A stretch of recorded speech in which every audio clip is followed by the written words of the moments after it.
जय हिंद। नमस्कार साथियों, कैसे हैं आप सभी लोग। उम्मीद करते हैं कि आप सभी लोग अच्छे होंगे।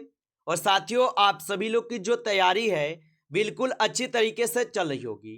तो साथियों, आज के इस क्लास में हम सभी लोग आरआरबी टेक्नीशियन एग्जाम 2026 के लिए साथियों ऐसे चुनिंदे प्रश्न को देखेंगे जो कि साथियों आपके 13 मार्च के एग्जाम में साथियों ये सभी प्रश्न आपको देखने को मिलेंगे। तो साथियों, यदि आपका पेपर भी 13 मार्च को है तो साथियों आप इस क्लास को बिल्कुल अच्छे से देखकर जाइएगा, क्योंकि साथियों अभी तक जितने शिफ्टों में आप लोग का एग्जाम हुआ है वहां पे साथियों यहां से जो प्रश्न करा के दे रहे हैं 100% साथियों देखने को मिल रहे हैं। तो आप इस क्लास को देखिएगा, आपको यहाँ पे जो क्वेश्चन कराए जाएंगे इसको आप अच्छे से याद करके जाइएगा अपने एग्जाम देने। तो चलिए साथियों, क्लास को स्टार्ट करते हैं। उनसे पहले यदि आप इस चैनल पे पहली बार जुड़े हैं तो आप इस चैनल को साथियों सब्सक्राइब कर लीजिएगा, और सब्सक्राइब करके आप ऑल नोटिफिकेशन को ऑल पे दबा के जुड़ जाइए, जिससे कि जब भी कोई नई क्लास हो सबसे पहले क्लास का नोटिफिकेशन जो है आपके पास पहुंच सके। तो आप इस चैनल को सब्सक्राइब जरूर कर लीजिएगा, और साथ ही साथ आप जो इस क्लास को भी लाइक जरूर कर लीजिएगा। तो चलिए क्लास को स्टार्ट करते हैं और देखिए क्वेश्चन क्या पूछा है। क्वेश्चन पूछा गया कि सौर मंडल के किन दो ग्रहों के कोई उपग्रह नहीं है। चलिए बताइएगा। ये ऐसे एनालाइज किए गए क्वेश्चन है आपके एग्जाम के अनुसार साथियों, ये सभी प्रश्न आपके एनालाइज किए गए हैं जो आपके 13 मार्च के एग्जाम में ये सभी प्रश्न देखने को मिलेगा। तो आप अच्छे से इनको याद करके जाइएगा और बताइए कि सौर मंडल के किन दो ग्रहों के कोई उपग्रह नहीं है। तो आप याद रख लेंगे, यहां पे बुध और शुक्र के कोई भी उपग्रह नहीं है। ऑप्शन ए के साथ जा रहे हैं तो बिल्कुल सही जवाब है। आगे देखिएगा, यहां पे क्वेश्चन है आपका, और क्वेश्चन क्या दिया गया है कि सबसे गर्म ग्रह है। चलिए आंसर लगाइएगा कि सबसे गर्म ग्रह हो जाएंगे। तो सबसे गर्म ग्रह यहां पे शुक्र ग्रह है। ऑप्शन बी के साथ जाएंगे, बिल्कुल सही जवाब होगा। चलिए अगला क्वेश्चन देखेंगे कि किस ग्रह को पृथ्वी का यहां पे जुड़वा ग्रह कहा जाता है। चलिए आंसर लगाइएगा कि किस ग्रह को पृथ्वी का जुड़वा ग्रह कहा जाता है। तो शुक्र को जो है यहां पे पृथ्वी का जुड़वा ग्रह बोला जाता है। ऑप्शन ए होगा सही जवाब। चलिए आगे देखेंगे, यहां पे क्वेश्चन क्या है। क्वेश्चन है कि भारत में कैसी अर्थव्यवस्था है। चलिए बताइए कि भारत में कैसी अर्थव्यवस्था होगा। तो याद रखिएगा, भारत में जो है मिश्रित अर्थव्यवस्था होगा। ऑप्शन सी करेंगे सही जवाब, मिश्रित अर्थव्यवस्था है भारत में। आगे देखिएगा, यहां पे क्वेश्चन है कि भारत के लिए नियोजित अर्थव्यवस्था का पुस्तक किसने लिखी है। चलिए आंसर लगाइएगा कि भारत के लिए नियोजित अर्थव्यवस्था का पुस्तक किसने लिखी है। तो याद रख लीजिएगा आप सभी लोग, यहां पे इस क्वेश्चन का सही जवाब यहां पे ऑप्शन ए हो जाएंगे। ऑप्शन ए के साथ जा रहे हैं तो आपका बिल्कुल सही जवाब है। आगे देखिए, क्वेश्चन है कि भारत में नियोजन अपने उद्देश्यों को प्राप्त करता है। तो भारत में नियोजन अपने उद्देश्यों को प्राप्त करते हैं, तो ये प्राप्त करते हैं राज्य के नीति निर्देशक सिद्धांत के द्वारा। ऑप्शन यहां पे बी सही जवाब होगा। चलिए आगे देखिएगा, क्वेश्चन है कि भारत की संविधान सभा की उद्घाटन बैठक की अध्यक्षता किसने की। तो भारत की संविधान सभा की उद्घाटन बैठक की अध्यक्षता किसने की। तो आप याद रख लीजिएगा, यहां पे किए थे सच्चिदानंद सिन्हा। ऑप्शन ए सही जवाब है, सच्चिदानंद सिन्हा किए थे। अगला क्वेश्चन देखेंगे कि भारत के संविधान का विचार सबसे पहले किसके द्वारा दिया गया था। तो भारत के संविधान का विचार सबसे पहले किसके द्वारा दिया गया था।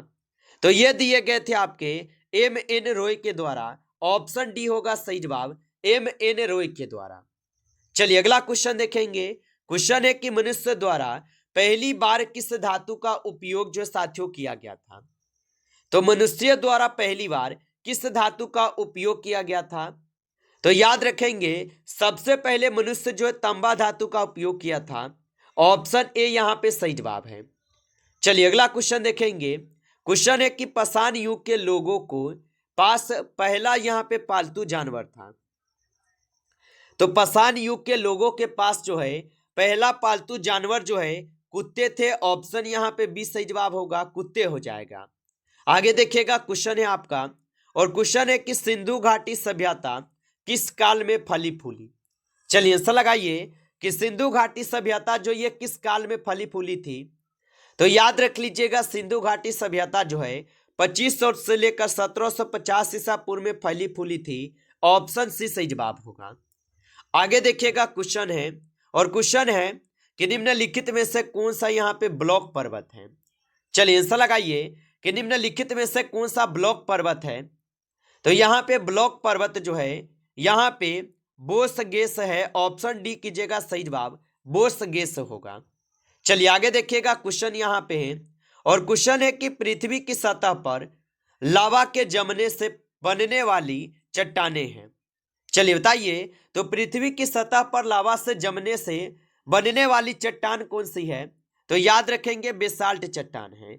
ऑप्शन डी करेंगे सही जवाब, बेसाल्ट चट्टान है। आगे देखिएगा क्वेश्चन है कि निम्नलिखित में से कौन यहाँ पे अवसादी चट्टान नहीं है? चलिए बताइए कि निम्नलिखित में से कौन अवसादी चट्टान नहीं है? तो याद रख लीजिएगा आप सभी लोग, संगमरमर जो है ये आप सभी लोग का अवसादी चट्टान नहीं है। ऑप्शन बी सही जवाब है। आगे देखिए क्वेश्चन यहाँ पे है कि योजना आयोग द्वारा ग्रामीण और शहरी क्षेत्रों के लिए क्रमशः न्यूनतम कैलोरी सेवन क्या तय किया गया है?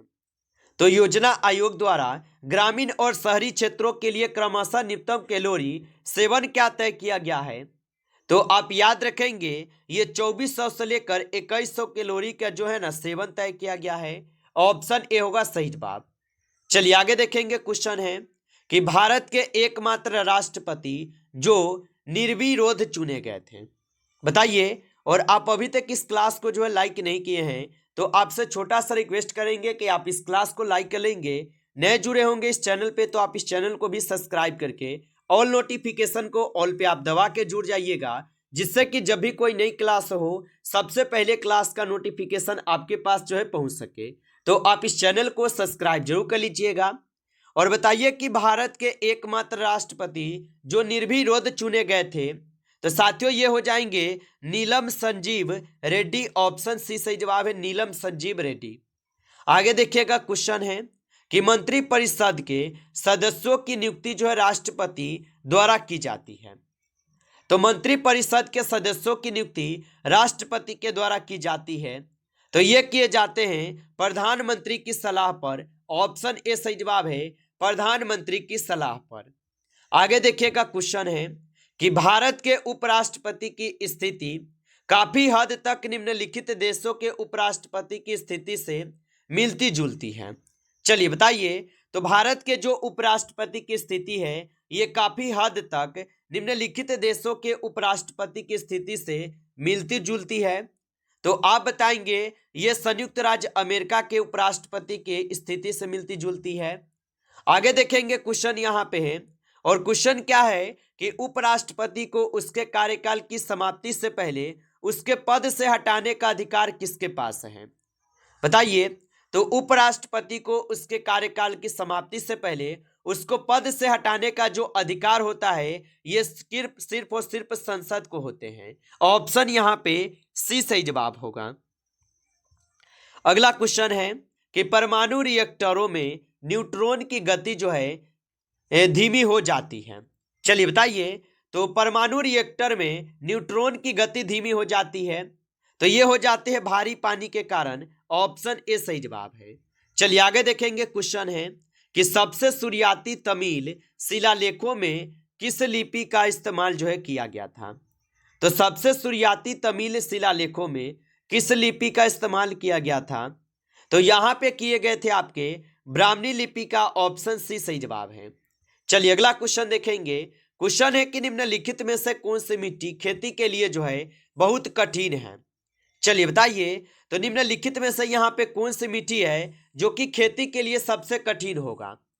तो यहाँ पे खेती के लिए कठिन मिट्टी अगर देखा जाए तो यहाँ पे रेतीली मिट्टी जो होती है ये खेती के लिए क्या है, कठिन मिट्टी है। तो ऑप्शन डी यहाँ पे इस क्वेश्चन का सही जवाब होगा। आगे देखेंगे क्वेश्चन है, और क्वेश्चन है कि निम्नलिखित में से कौन सा एक अतिरिक्त संवैधानिक और गैर संवैधानिक जो है निकाय है? तो निम्नलिखित में से कौन सा एक अतिरिक्त संवैधानिक और गैर संवैधानिक निकाय है? तो याद रखिएगा ये योजना आयोग हो जाएंगे। ऑप्शन सी के साथ जा रहे हैं तो सही जवाब होगा। चलिए आगे देखेंगे। क्वेश्चन यहाँ पे है आप सभी लोगों का, और क्वेश्चन क्या दिया गया आप सभी लोग का। यहाँ पे क्वेश्चन दिया गया कि यूपीएससी के सदस्य निम्न पदों पर रहते हैं। चलिए ऐसा लगाइए। तो यूपीएससी के जो सदस्य होते हैं ये आपके किस पद पर होते हैं, तो वह 6 वर्ष की अवधि के लिए या 65 वर्ष की आयु तक प्राप्त करने के लिए तक होते हैं। ऑप्शन यहाँ पे जो है डी इस क्वेश्चन का सही जवाब दिया गया है। चलिए आगे देखेंगे। क्वेश्चन है, क्वेश्चन क्या दिया गया है कि नदियों द्वारा लाई गई गाद के जमाव से बनने वाली मिट्टी है। चलिए बताइए, तो नदियों द्वारा लाई गई गाद के जमाव से बनने वाली मिट्टी कौन सी है। तो आप याद रख लेंगे जलोढ़ मिट्टी हो जाएगा। ऑप्शन ए सही जवाब है, जलोढ़ मिट्टी। चलिए आगे देखेंगे। क्वेश्चन दिया गया कि अखिल भारतीय सेवाओं के सदस्यों की नियुक्ति निम्नलिखित के हस्ताक्षर से होती है। चलिए बताइएगा कि अखिल भारतीय सेवाओं के सदस्यों की नियुक्ति निम्नलिखित के हस्ताक्षर से होती है। तो ये होते हैं राष्ट्रपति के हस्ताक्षर से। ऑप्शन ए सही जवाब है, राष्ट्रपति के हस्ताक्षर से होगा। चलिए आगे देखिएगा। क्वेश्चन है, और क्वेश्चन क्या है कि यूपीएससी की रिपोर्ट डैश होती है। चलिए बताइए, तो यूपीएससी की जो रिपोर्ट है ये आप सभी लोग का स्वीकार किए जाने से पहले संसद में चर्चा की जानी है। ऑप्शन यहाँ पे सी इस क्वेश्चन का सही जवाब है। यूपीएससी का जो रिपोर्ट है ये स्वीकार किए जाने से पहले संसद में चर्चा की जानी होती है, याद रखेंगे। अगला प्रश्न है, और प्रश्न है कि निम्नलिखित में से किस प्रकार की मिट्टी में पानी को बनाए रखने की उल्लेखनीय क्षमता होती है। तो निम्नलिखित में से किस प्रकार की मिट्टी में पानी को बनाए रखने की उल्लेखनीय क्षमता होती है। तो याद रखेंगे यहाँ पे इस क्वेश्चन का सही जवाब रेगुर मिट्टी होगा। ऑप्शन डी कीजिएगा सही जवाब, रेगुर मिट्टी। चलिए आगे देखेंगे। क्वेश्चन है कि राज्य लोक सेवा आयोग के सदस्यों का त्याग पत्र किसको संबोधित किया जाता है। तो राज्य लोक सेवा आयोग के सदस्यों का जो त्याग पत्र है ये किसको संबोधित किया जाता है। तो ये संबोधित किसे की जाती है।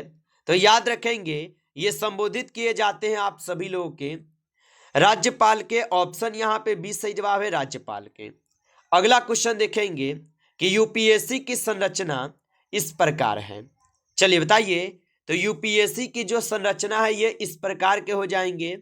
तो आप बताएंगे यूपीएससी की जो संरचना है ये राष्ट्रपति द्वारा निर्धारित है। ऑप्शन सी सही जवाब है।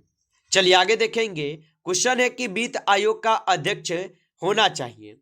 चलिए बताइए, तो वित्त आयोग का जो अध्यक्ष होना चाहिए ये आपके सार्वजनिक मामलों में अनुभव रखने वाला व्यक्ति होना चाहिए।